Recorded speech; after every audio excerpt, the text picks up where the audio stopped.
Hola a todos y a todas. Qué bueno que nos acompañen en esta clase 4, unidad 2, individuo, familia y sociedad número 2. Habiendo ya revisado en nuestra sesión anterior el individuo, su temperamento, el carácter y la personalidad, en esta sesión escalaremos a la familia formada por dos individuos, hombre y mujer, que decidieron unirse por lazos legales o lazos religiosos y que conviven y tienen un proyecto de vida en común. Además, con sus hijos cuando estos llegan o cuando los tienen. Entonces, en esta sesión, el egoísmo, gran enemigo de la familia. Y dado a lo anterior, vemos que un gran enemigo de la familia es precisamente ese egoísmo. Y grandes expertos consejeros matrimoniales han encontrado que la principal causa de divorcios en este tiempo precisamente es el enemigo, perdón. Debido a nuestra condición caída y pecaminosa, todos somos egoístas, en mayor o menor grado. Pues como lo vimos en la sesión pasada, hay temperamentos más proclives a desarrollar una mayor medida de egoísmo que otros. ¿M? Pero estas tendencias naturales pueden ser controladas satisfactoriamente por medio de que de la crianza en un hogar cristiano, que apunte a la formación de un carácter maduro en cada uno de sus miembros. ¿M? Para alcanzar lo anterior, pues se debe fomentar en el hogar de manera directa e indirecta una relación personal e íntima. ¿Con quién? Con Dios. De cada uno de los miembros de la familia, hombre y mujer, y cuando están los hijos. Acorde con su edad, ¿ya? Y su desarrollo particular. Indudablemente, la edad y el desarrollo particular dentro de un matrimonio, pues es muy importante tenerlo en cuenta. Pues en un hecho reconocido por todos los cristianos, como lo menciona el Salmo 127, que dice, si el Señor no edifica la casa, en vano se esfuerzan los albañiles. Por eso todo cristiano debe reconocer ese desarrollo en esa etapa de la vida que lleva. ¿Para qué? Para que edifiquemos un hogar, una casa en el Señor. ¿Para qué? Para que no nos esforcemos como los albañiles. Si el Señor no cuida la ciudad, dice su palabra, en vano hacen guardia los vigilantes, esos centinelas. En vano la van a hacer. ¿Por qué? Porque se van a cansar, porque pierden sus fuerzas, porque tienen poca visibilidad. Pero cuando el Señor edifica esa casa, pues los albañiles van a tener toda su potencialización para poder trabajar arduamente sin cansancio, con unos tiempos y con unos momentos adecuados para construir esa casa. Pero cuando los guardias tienen ese centinela que es Cristo Jesús en su hogar, pues no se va a cansar, no se va a deteriorar, su vista siempre va a estar concentrada en las cosas de arriba y no en las cosas de la tierra. Es decir, la relación personal con Dios de cada uno de los miembros de la familia, pues los llevará a que a reconocer e identificar más fácilmente sus actitudes egoístas, confesarlas a Dios y directamente a los afectados en la familia con un genuino arrepentimiento solicitando su respectivo perdón. Es decir, cuando yo tengo una buena comunicación con el Padre, pues me queda más fácil cumplir ese segundo mandato que nos está ordenando el Señor, y es amen al prójimo como me aman a mí. Entonces yo voy a poder amar al prójimo si yo me sé amar a mí porque tengo una relación con Dios. Y Él me lleva a reconocer muy rápidamente cualquier clase de actitudes egoístas que se identifiquen del uno o al otro, sin el dedo acusador, ¿no? Porque es muy fácil estar diciendo tú tienes que cambiar, tú tienes que dejar de hacer aquello, tú estás haciendo malas cosas, sino más bien con el dedo que me está señalando hacia mí, que me está diciendo, oye, yo mismo tengo que cambiar. Yo tengo que arrepentirme con ese arrepentimiento de esa metanoia de 180 grados, dejando atrás el pasado y parándome en el presente. ¿Para qué? Para mirar hacia adelante, no hacia atrás. Las cosas viejas han pasado, dice su palabra.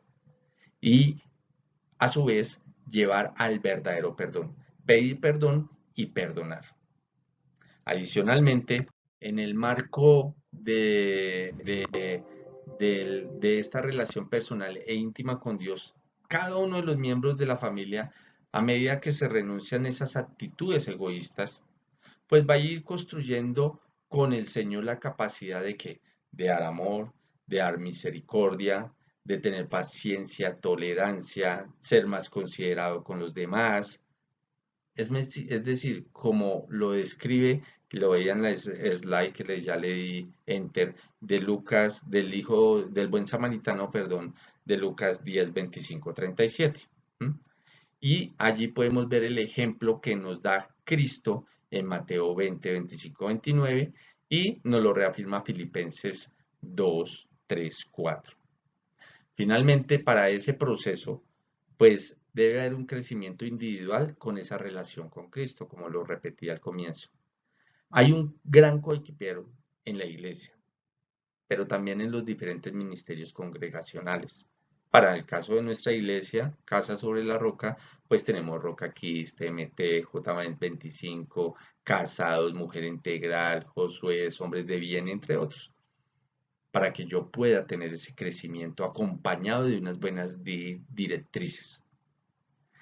Ahora, pasamos a este slide.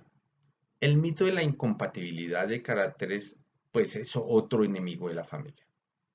Y aquí podemos empezar a decir que esa expresión de incompatibilidad de caracteres, pues hace alusión a esa entrega completa de las personas que integran la familia al temperamento heredado, sin dar la oportunidad a quien, al Espíritu Santo, de moldearlo constructivamente. En la sesión pasada hablamos de que somos transformados cualquiera de los cuatro temperamentos que se están presentando, como el sanguíneo, colérico, que son los de la emoción primaria hacia la ira, y los otros, el flemático y el melancólico, que su emoción primaria es el temor, no el temor reverente, sino el temor de terror, de miedo.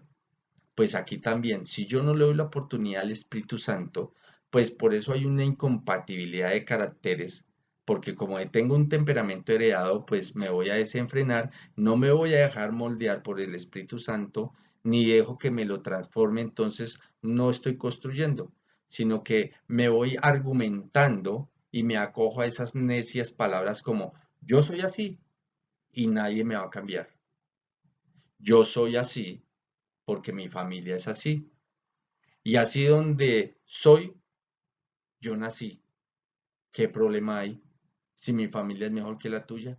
Y empezamos a enredar y a volvernos una maraña de justificaciones que no son justificadas, sino que simplemente son necias. Me hacen llevar a que yo me vaya confundiendo y que vaya confundiendo al otro de tal manera que haya una incompatibilidad de caracteres. Y este mito se ha convertido en el pretexto que exime a las parejas posmodernas de cualquier esfuerzo consistente y sacrificado para mejorar su relación matrimonial, siguiendo en cambio pues la dirección trazada por su egoísmo, rindiéndose por completo ante cualquier dificultad y abandonando esas responsabilidades a primera diferencia. Cuando simplemente digo se me acabó el amor, o es que ya contigo no se puede, a cualquier caso es me divorcio, a cualquier caso es yo para que me case con usted.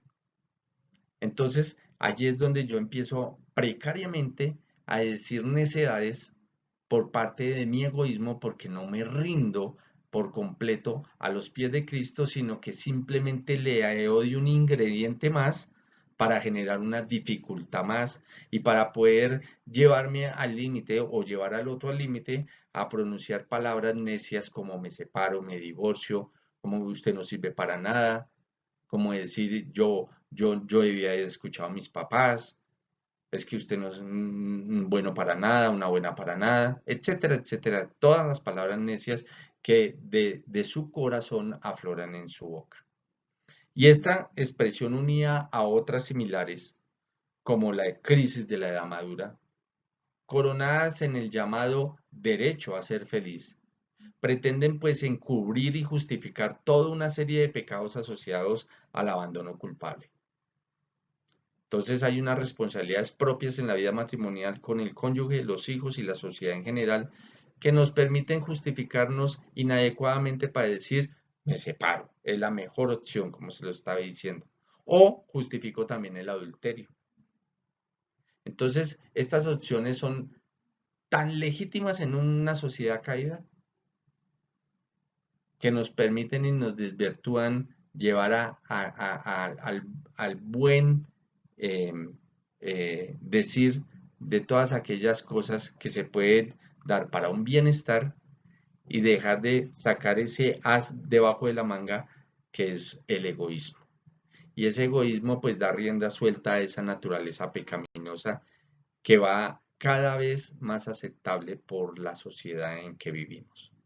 Ahora bien, hay modelos equivocados de comportamiento en la familia, como son las ataduras generacionales o maldiciones familiares.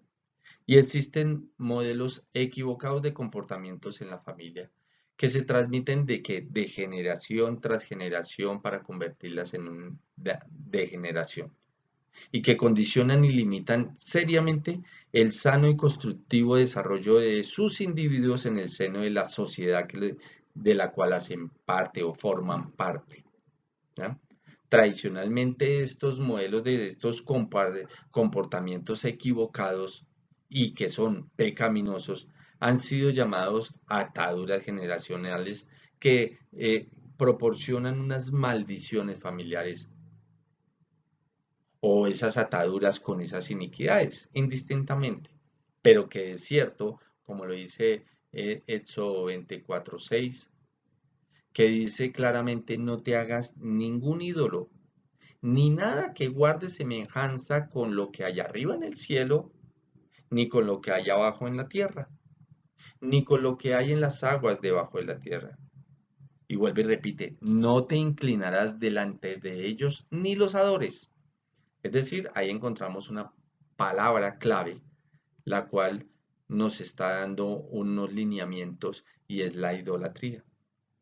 Cuando yo hago idolatría al egoísmo, cuando yo me vuelvo autosuficiente, pues estoy generando esos rasgos en mi propia vida y estoy generando una competencia de las cuales genero idolatría. ¿Y qué es lo que sucede? Que el Señor claramente dice ahí, continuando leyendo el versículo, dice, yo, el Señor, tu Dios, soy un Dios celoso.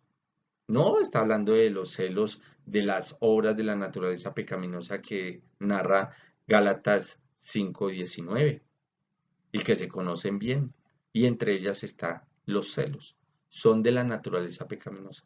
Aquí el Señor está hablando del celo de sí mismo, el celo que tú y yo debemos de tener cuando rechazamos el pecado, cuando protegemos y cuando no dejamos contaminar el templo del Espíritu Santo que habita en mí. Cuando yo rechazo eso, cuando yo trabajo en mi alma solamente para Cristo, por eso lo alabo, alma mía, dice el Salmo 103. Por eso todo mi ser alaba, alma mía, al Señor. Pues entonces yo estoy siendo celoso. Y ese es el celo que tiene Dios de sí mismo, no el celo de las obras que son pecado, de la naturaleza pecaminosa. Y luego dice, cuando los padres son malvados y me odian, yo castigo a sus hijos hasta tercera y cuarta generación. Padres, abuelos, bisabuelos, en línea directa, tatarabuelos, chosnos. Pero dice, por el contrario, cuando me aman y cumplen mis mandamientos, les muestro mi amor por 1000 generaciones. Es decir, el esposo tiene encima de su cabeza, en línea directa, tercera y cuarta, y la Reina Valera habla hasta de la quinta, tiene a 32 personas. Por encima, padres, el padre tiene un padre y una madre, los abuelos tienen un padre y una madre, los tatarabuelos un padre y una madre, y toda esa cadena nos suman 32, más 32 de la otra persona, de la mujer, para este caso. Entonces, hombre 32, mujer 32 son 64 personas. Y 64 personas, pues, nos pueden generar muchas ataduras por culpa de pecados que hayan cometido. inmoralidades sexuales, mentira, engaño, odios, egoísmos, como lo estamos viendo en esto. Entonces, allí se generan esas ataduras generacionales y estas están directamente conectadas con el tema de la idolatría. Por eso arranca ese versículo de Éxodo 24:6 diciendo, no te hagas ningún ídolo. Es decir, que el fundamento es la adoración a los ídolos, lo que acarrea esas ataduras. ¿A cuáles ídolos? No solamente los de los que conocemos como los muñecos, los santos, todo eso, sino ídolos, ni las estrellas, ni la tierra, sino también ídolos que tú y yo podamos tener dentro del propio ser. Y esto va a afectar a quiénes? A las próximas generaciones. ¿Se acuerdan cuando hablábamos en la primera sesión de la estafeta? ¿Qué estafeta vas a entregar? ¿Qué relevo vas a entregar tú? En otras palabras, si no adoramos únicamente al único Dios vivo y verdadero, revelado en Jesucristo, sino que si no lo reconocemos como nuestro único Señor, entonces somos unos idólatras, pues no hay terceras opciones. Y Marcos 12, 28, 30, fíjense en lo que dice. Uno de los maestros de la ley se acercó y los oyó discutiendo. Al ver lo bien que Jesús les había contestado, le preguntó, de todos los mandamientos, ¿cuál es el más importante? Y fíjense en lo que dice, cambien la palabra Israel por tu nombre. El más importante es, oye, Alfredo, Margarita, Pedro, Juan, Pilar. El Señor nuestro Dios es el único Señor, contestó Jesús. Ama al Señor con todo tu corazón, con toda tu alma, o sea, todas tu mente, emociones y voluntad, con toda tu mente y con todas tus fuerzas. ¿Mm? Pero la idolatría no tiene que ver únicamente con esa adoración a esos ídolos visibles, como se los estaba diciendo, esos somáticos, que son con cuerpo, antropomorfos, con forma humana, y palpables por medio de las imágenes que estos se elaboran y que se colocan en esos altares familiares, como los podemos ver aquí. Pedestales, templos, cuadros, estampas, medallones, todo tipo de reliquia religiosa. Esto supuestamente es idolatría, pero no abarca todas las formas de idolatría conocidas y posibles. Hay también más allá del ámbito religioso ídolos o dioses seculares. ¿En dónde los podemos ver? En los estadios deportivos, en las oficinas, en los bares, restaurantes, en los hogares, en los teatros, salas de cine, museos, discotecas, hasta en los moteles. Pueden haber mucha idolatría. Y en la medida en lo que ocupe el primer lugar en su corazón o en el corazón de la persona, que no sea el Dios vivo y verdadero revelado en Jesucristo, sino en el deporte, por seguir al deportista famoso, en el trabajo, se vuelven laboradictos, no laboran, sino ya adictos. El estudio, la familia. No, es que yo tengo que estar con mi mamita, pero si usted ya se casó, pues sí, honrela. Pero ya que no se le vuelve una idolatría, pues mañana, tarde y noche. Que el cantante de moda, entonces que es que lo sigo, que es que mejor dicho, que a toda hora emoji, que está dedicado más tiempo en eso que en las cosas que tienes que hacer dentro de su nueva etapa de la vida. Hay otros como las adicciones del alcohol, las drogas, la comida, y muchos otros están sumergidos en la inmoralidad sexual, y así sucesivamente en muchas clases. Esto también es idolatría. Por lo tanto, las ataduras generacionales afectan esas posteriores generaciones de todo ser humano, religioso o no, que ponen en primer lugar en su vida algo diferente a Dios. Lo que les decía ahorita, aquí está la línea en este slide, la línea generacional de cómo afecta 32 personas por un lado y 32 por el otro. Entonces, aquí, si tú tienes estas ataduras y no toman la decisión de la conversión a Cristo, que Él las puede revertir porque entrega su cuerpo y su sangre, pues hay una decadencia. Es una decadencia indefinida que se vuelve una bola de nieve, porque al no renunciar a Cristo, pues estas maldiciones, pues, pues van a generarse hacia, miren esa pantalla hacia arriba, pero también esa misma pantalla la podemos duplicar hacia abajo para esas próximas generaciones. Y se vuelve así, una bola de nieve. Por eso dice, yo castigo a sus hijos hasta tercera y cuarta generación. Y se vuelve exponencial, generación tras generación en una degeneración. Y esto explica cómo de generación en generación se repiten esos comportamientos pecaminosos de una familia. Muchas familias tienen que divorcio y vuelven en los otros y que divorcio y vuelven los otros y que divorcio. ¿Qué pasa? Alcoholismo, deudas, drogadicción, violencia intrafamiliar, abusos sexuales, abandonos, toda esta cantidad de cosas que se repiten y que la gente se pregunta, economías falsas. Dice, pero ¿qué pasa? No, pero yo estoy haciéndolo todo bien.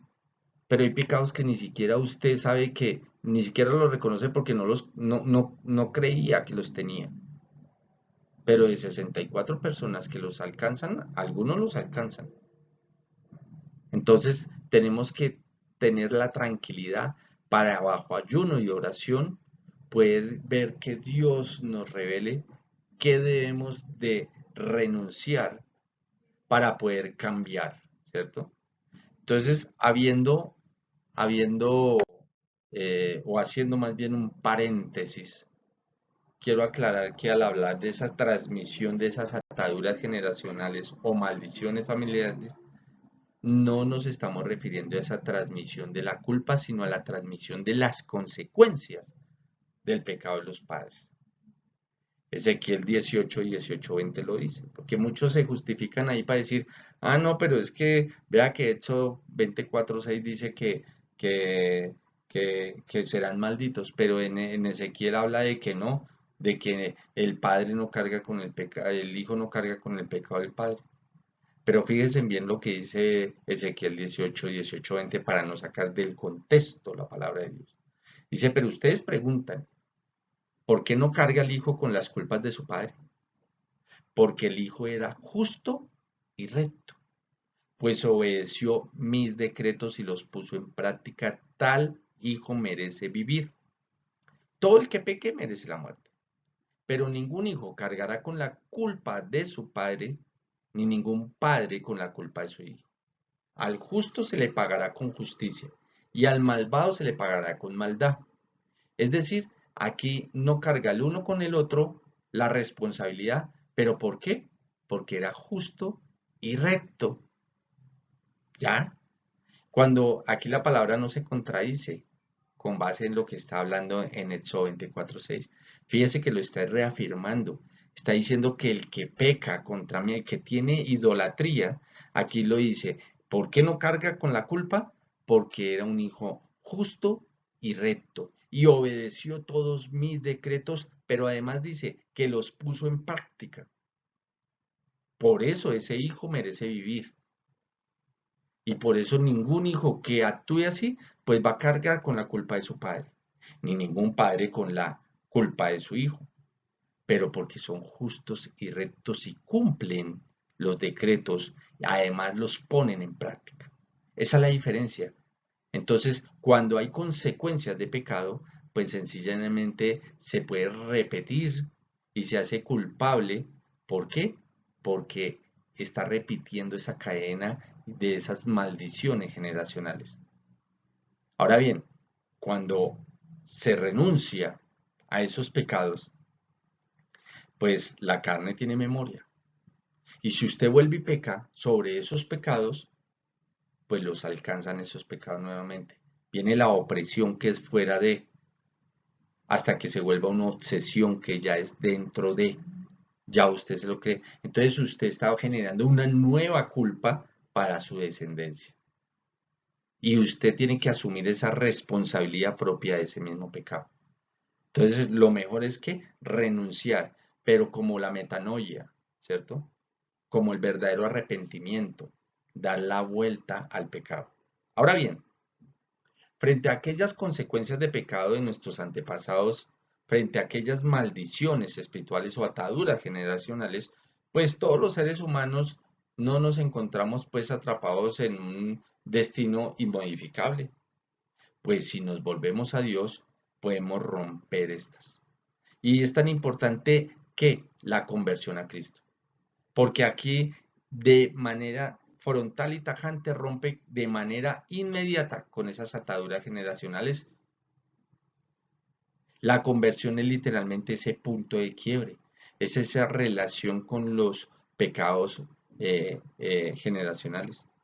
Bien lo dice Isaías 53, 5, 6. Cuando dice Él fue, fíjense que ni siquiera había pasado, está profetizando más de 400 años atrás, antes de, y ahí dice Él fue, ya está declarando algo que no había sucedido. Él fue traspasado por nuestras rebeliones y molido por nuestras iniquidades. Sobre Él recayó el castigo precio de nuestra paz, y gracias a sus heridas fuimos sanados. Todos andábamos perdidos como ovejas, cada uno seguía su propio camino, pero el Señor hizo recaer sobre él, sobre Jesús, la iniquidad de todos nosotros. Lo está declarando, porque si se está profetizando, porque tú y yo no lo creemos, si ya fue. Declara que ya iba a ser como si ya fuera. Y nosotros que lo estamos viviendo, ¿por qué dudamos frente a lo que ya hizo? ¿Por qué seguimos mezclando esos pecados? ¿Y por qué seguimos echándole la culpa? Si nosotros ya lo reconocemos como Señor y Salvador, ¿por qué le queremos echar más culpa a los pecados? ¿Por qué no podemos ser responsables y podemos abandonar y decir, basta ya, hasta aquí, te permito, Satanás, que entres en mi vida a afectar el templo del Espíritu Santo, porque hoy tomo la decisión de abandonar todo pecado, de abandonar la inmoralidad sexual. Hoy renuevo mi mente en el nombre de Jesús. Hoy estoy limpio y cada día busco esa santificación día tras día, porque mi hogar es un hogar cimentado sobre la roca. Por eso nosotros tenemos que pasar delante de Él, proclamar, el Señor es el Señor, Dios clemente y compasivo, lento para la ira y grande para el amor y fidelidad, que me sostiene su amor hasta 1000 generaciones después y me perdona la iniquidad, la rebelión y el pecado, pero que no se deja sin castigo al culpable, sino que castiga la maldad de sus padres en los hijos y en los nietos hasta tercera y cuarta generación. Éxodo 34, 6, 7. Fíjense cómo hay una concordancia en la palabra de Dios. Él perdona la iniquidad, la rebelión y el pecado, pero no deja sin castigo al que lo comete, sino que castiga la maldad de ese que comete el pecado, de ese padre, y se ve representada en esas próximas generaciones, los hijos y los nietos. Los hijos y los nietos y hasta los bisnietos y la siguiente generación. Es el caso de aquellos creyentes también que aún siguen repitiendo algunas de esas censurables conductas de sus antepasados, sin que logren romper estos modelos de comportamiento. Por eso es tan importante la consejería, la oración, que ustedes sean guiados, o algunos, espero que en este curso no, de pronto para compartir a otras personas que están viviendo esos momentos. Pero hay que buscar gente que sea confiable, gente que esté preparada, gente que le pueda dar un acompañamiento leal, sincero, para que pueda salir y revertir esas conductas negativas. Pues el único, ninguno, ninguno de los hombres mortales puede liberar a ningún otro hombre mortal. El único que libera es Cristo, como bien lo dice Gálatas 5:1a. Dice, Cristo nos libertó para que vivamos en libertad. Pero si le pueden enseñar a utilizar esos recursos bíblicos que Dios pone a su disposición para que pueda finalmente, de la mano de Dios, sobreponerse por sí mismo a estas condenables e inconvenientes conductas que echan a perder esa calidad de vida, ese testimonio como creyentes, pues búsquenlo. Si lo pueden hacer solo, pues háganlo, pero que esté con la guía del Espíritu Santo.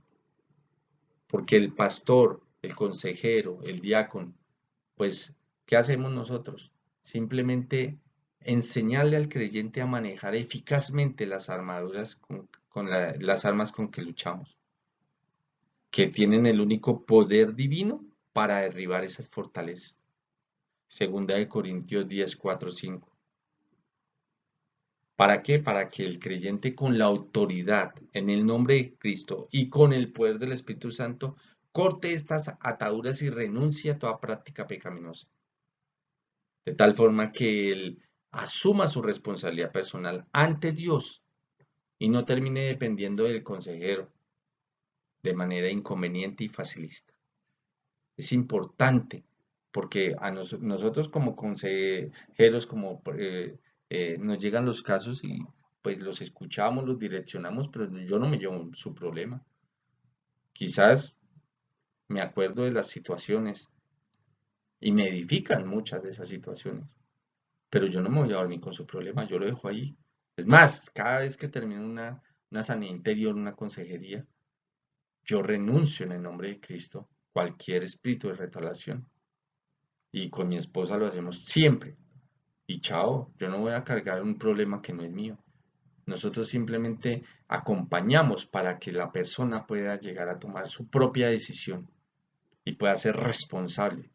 Para que no sean facilistas, porque muchos buscan que el consejero, y van una y otra y otra y otra y otra vez, esperando hasta que el consejero caiga en la trampa y le diga lo que la persona quiere escuchar. ¿Para qué? Para después decir, a mí me dijeron que lo hiciera así.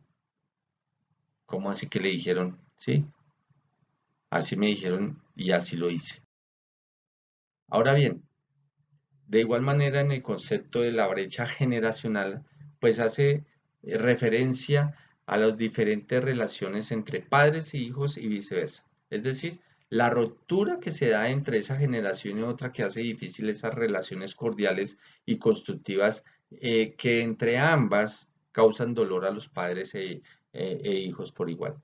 ¿Por qué? Porque como hay unos pecados que si no se renuncian, pues simplemente van a haber unas fricciones.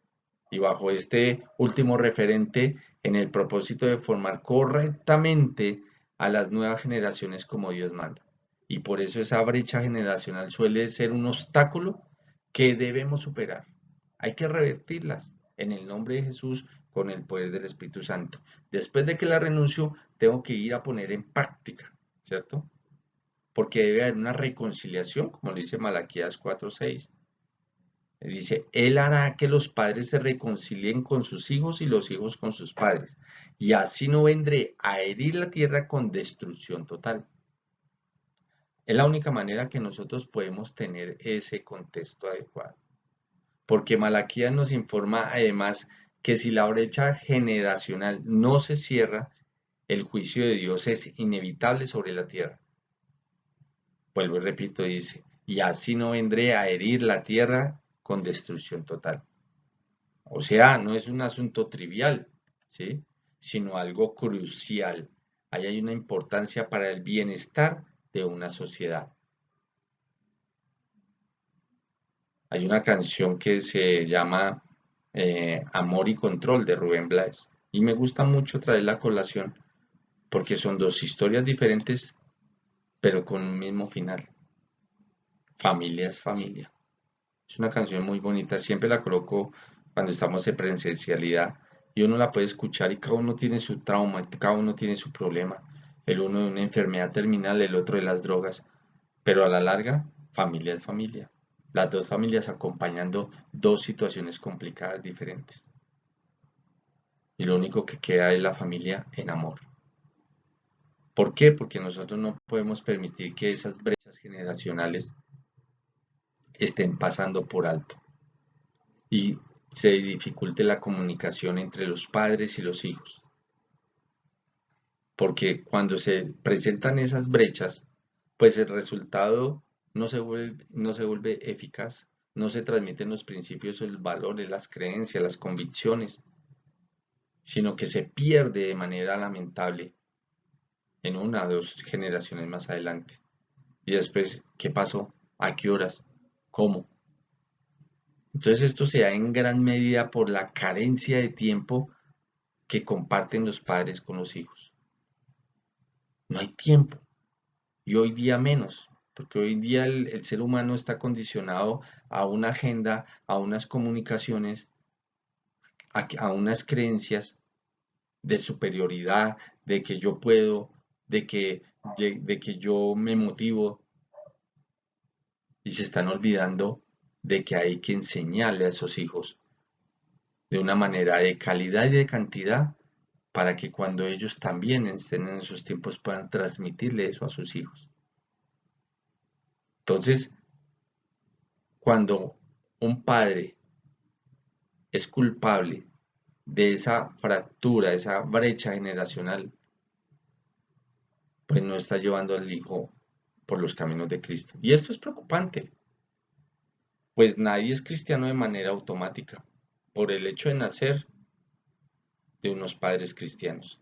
Es necesario que los padres le dediquen ese tiempo de calidad y de cantidad a sus hijos para transmitirles a través de su testimonio su experiencia con Cristo, para que puedan inducirlos y puedan examinar a la luz de la palabra y puedan ellos tener esa relación personal de la conversión a Cristo en su momento de vida adecuado. Mire Jueces 2:10 lo que dice. También murió toda aquella generación y surgió otra que no conocía al Señor ni sabía lo que Él había hecho por Israel. Ser un buen padre no es algo que se alcanza automáticamente por el hecho de engendrar los hijos. Ser cristiano no nos garantiza de manera automática que no tengamos que experimentar dolorosamente y en carne esa propia brecha generacional si no trabajamos consciente y disciplinadamente para evitarla. Ahora, la brecha generacional entre hijos y padres hace referencia a cuando los resabios de los padres le impiden cambiar muchas de sus actitudes estrechas, rígidas e insolentes, incapacitándolos para asumir los retos de los nuevos tiempos de forma constructiva, haciendo inevitable ese relevo a cargo de los hijos que no están viciados por sus padres. Y el ejemplo más representativo es el que tiene lugar en los hogares con estas características, cuando los hijos convertidos y padres no creyentes o tan solo simpatizantes, o los hijos comprometidos con la causa de Cristo y padres tibios, asistiendo escasamente a sus servicios dominicales, con intermitencias continuas y sin un compromiso evidente. Mire lo que dice Mateo 9, 16, 17. Nadie remienda un vestido viejo con un retazo de tela nuevo, porque el remiendo fruncirá el vestido nuevo, y pues esta rotura va a ser peor. Ni tampoco echa vino nuevo en odres viejos. De hacerlo así, se reventarán los odres, se derramará el vino, y los odres se arruinarán. Más bien el vino nuevo se echa en odres nuevos, y así ambos se van a conservar. ¿Ok?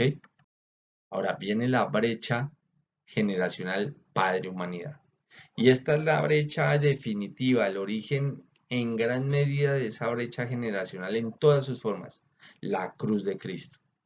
Pues esta cierra de manera definitiva esa brecha padre-humanidad. Lo podemos ver claramente en 2 Corintios 5, 18, 20.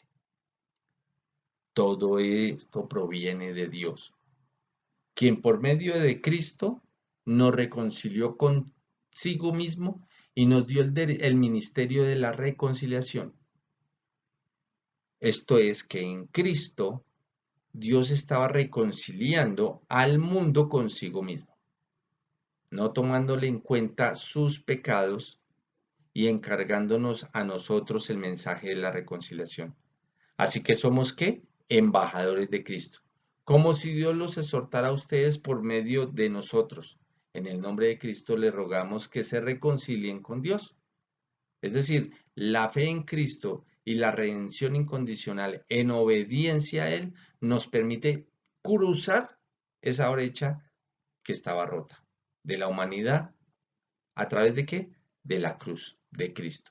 Esa reconciliación que hace el Hijo con el Padre para que todos nosotros podamos conocerlo a Él, tener pleno de vida y poder compartir la vida eterna. Ahora, la instrucción y la disciplina claves de la madurez.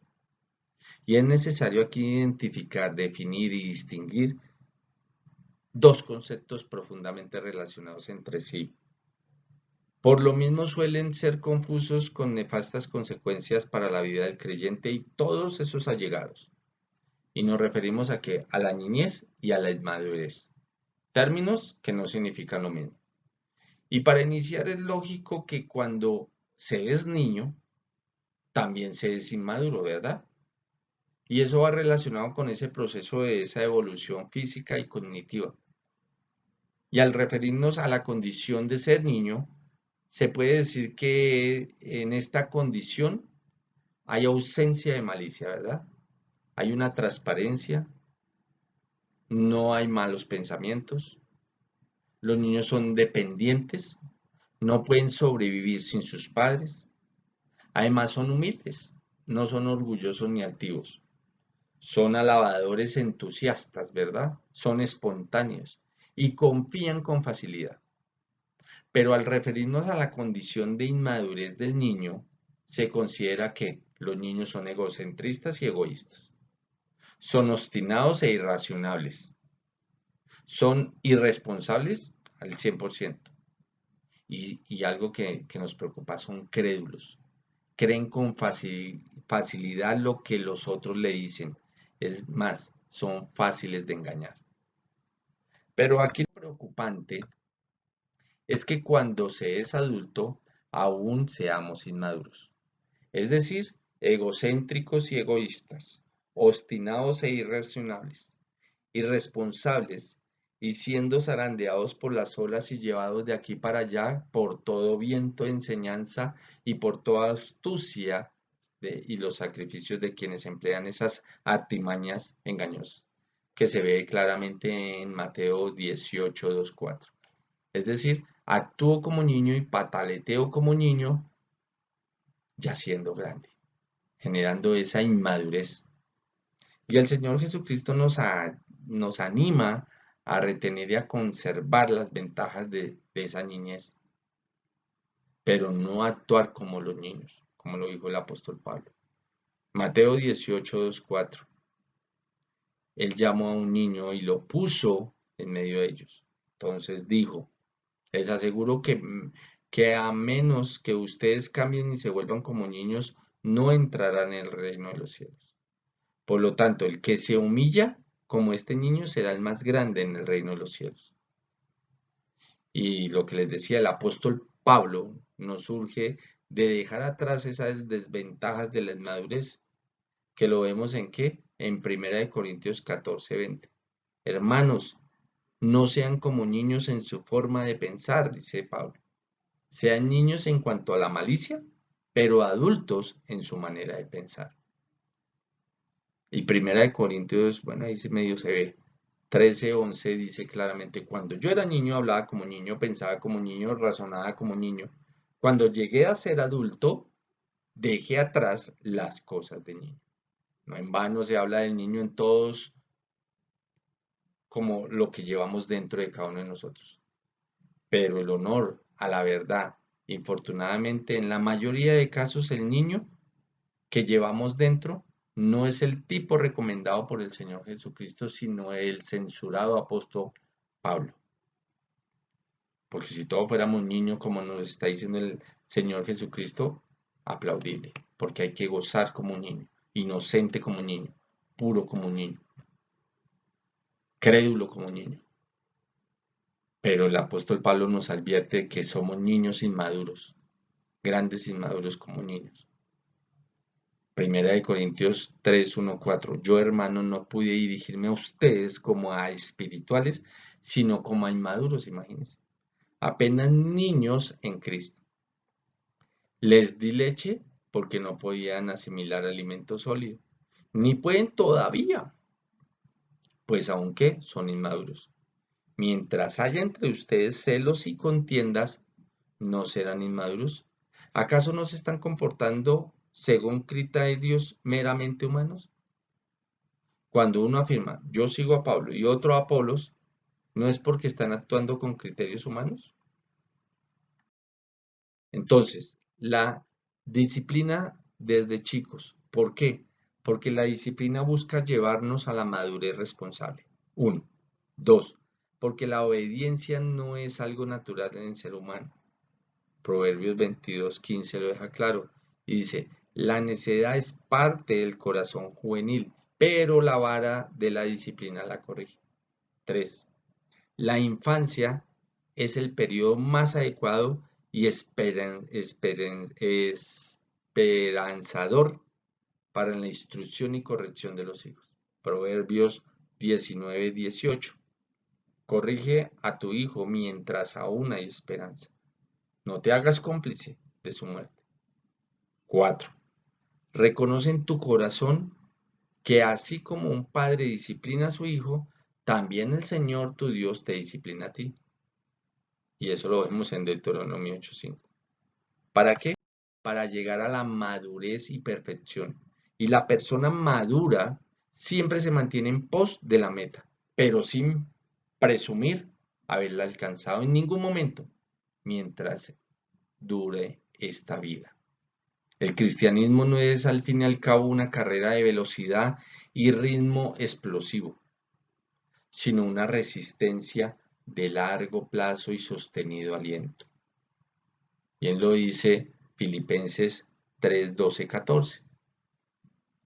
No es que ya lo haya conseguido todo o que ya sea perfecto.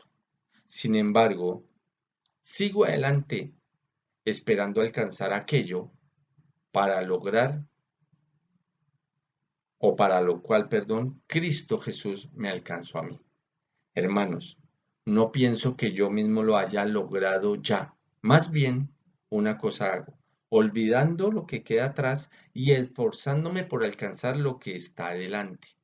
Sigo avanzando hacia la meta para ganar el premio que Dios ofrece mediante su llamamiento celestial en Cristo Jesús.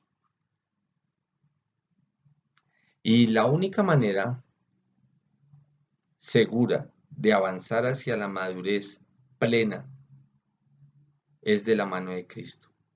Es en el hogar donde se pueden sentar las bases firmes para alcanzar esta meta que el Evangelio nos hace posible.